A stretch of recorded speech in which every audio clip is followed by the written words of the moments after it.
Бигичев Хайдар Аббасович родился 16 июня 1949 года в деревне Чембелей Краснооктябрьского района, нынешней Нижегородской области, в семье механизатора. Его отец Бигичев Аббас Хасанович работал в колхозе комбайнером. Мать Бигичева Рашида занималась домашним хозяйством и тоже работала в колхозе. В их семье было 8 детей, включая Хайдара. Жили они в обычном деревенском доме, сделанном из дерева, в котором было очень тесно для всей их семьи.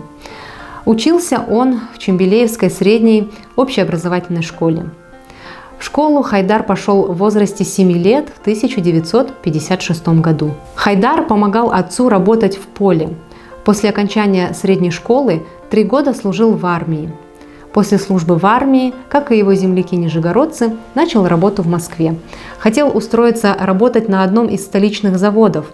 Но по рекомендации московского певца Сунгата Джалялетдинова в 1971 году его прослушал Назиб Жиганов, который сразу взял его в подготовительное отделение Казанской консерватории.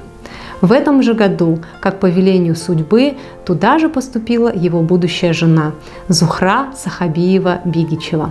Еще в годы учебы Хайдар начал вести активную исполнительскую деятельность. Выступал с концертами на профессиональной сцене. Его часто приглашали на радио и телевидение. Как о нем говорила его супруга, Создатель одарил Хайдара мощным голосом широкого диапазона и красивого тембра, полным глубокого драматизма и эмоциональной силы. Во всем его облике сквозило высокое благородство и несказанное обаяние. Вся его жизнь была подчинена одной цели – стремиться к совершенству. К своему творчеству он относился в высшей мере требовательно и критично, словно он и рожден был на этот свет исключительно ради творчества. Хайдар так и не смог приспособиться к материальной стороне бытия.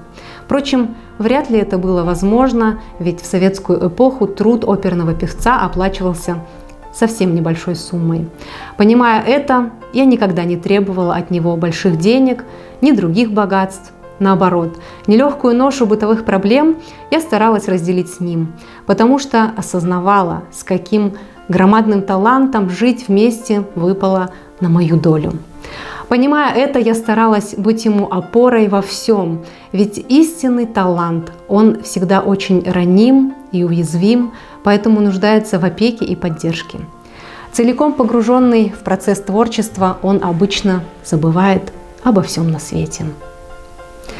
После учебы в 1977 году Бигичев был приглашен солистом Татарского театра оперы и балета имени Мусы Джалиля.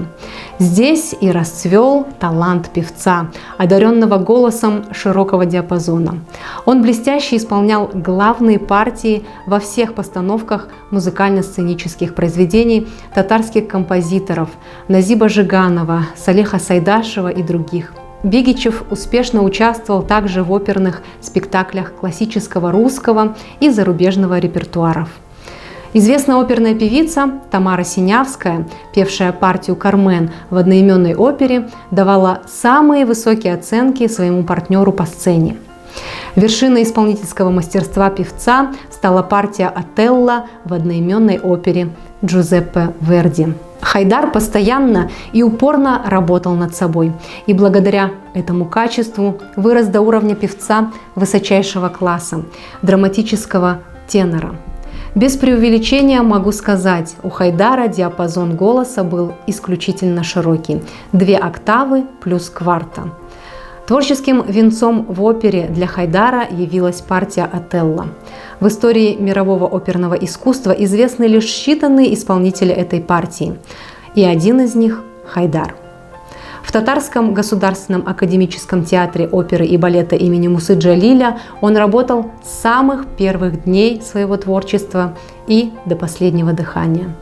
И на протяжении всех этих лет он оставался единственным исполнителем партий драматического тенора в театре. Работал словно одержимый, без передышки и отдыха.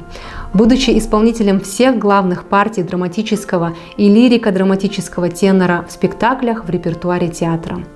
Все эти партии требуют колоссальной физической и эмоциональной силы, мощного голоса и высоких певческих возможностей.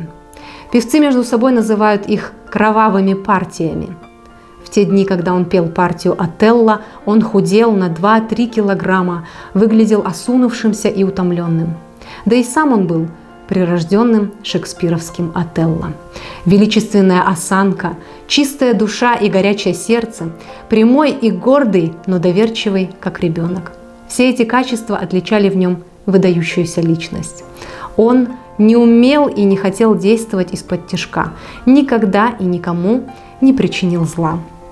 Устами режиссера Валерия Раку, поставившего опера «Отелло», специально для Хайдара глаголит истина. Если бы Хайдар в своей жизни не спел ничего, кроме партии «Отелло», он все равно вошел бы в историю мировой музыкальной культуры. «Неповторимый гений», написал о нем Валерий Раку. Мечтой Хайдара Бигичева было исполнение партии Радамеса в опере Верди «Аида». Незадолго до своей кончины он все свои силы отдавал репетициям. 13 ноября 1998 года он скоропостижно скончался. После Рашида Вагапова и Ильхама Шакирова Хайдар Бигичев поднял на новую высоту исполнения татарских народных и авторских песен. Блестяще исполнял песни Садыкова, Сайдашева, Жиганова, Музафарова, Яхина. Бесподобно в его исполнении звучали Карим Али Урманнарга, Китме Сандугаш, Йолгыз Агаш и многие другие.